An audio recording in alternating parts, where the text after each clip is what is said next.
সুখ কারে বলে? কিভাবে আপনি সুখকে ডিফাইন করবেন? সুখ তো টাকায় কিনা যায় না। শান্তি টাকা দিয়ে হয় না, শান্তি দেওয়ার মালিক কে? শান্তি আছে অল্প খেয়ে শুকর করার মধ্যে, শান্তি আছে আলহামদুলিল্লাহর মধ্যে। চিল্লায় বলেন ঠিক কিনা? এজন্য অল্প খাবো, অল্প পড়বো, অল্প জামাবো, অল্পের ভেতরে বরকত দিয়েছে কে? দেখেন ধনী ভাইরা খেতে পারে না, কিন্তু রিকশালার কি সমস্যা হয়?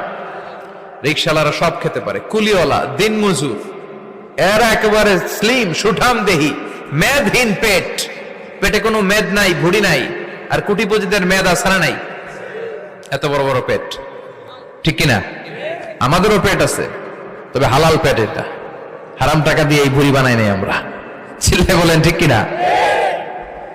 রিকশাওয়ালা, কুলিওয়ালা নিজেও নামাজ পড়ে, বউ নামাজ পড়ে, বাচ্চাটাও নামাজ পড়ে, রিকশা চালায় আর জিকির করে লা ইলাহা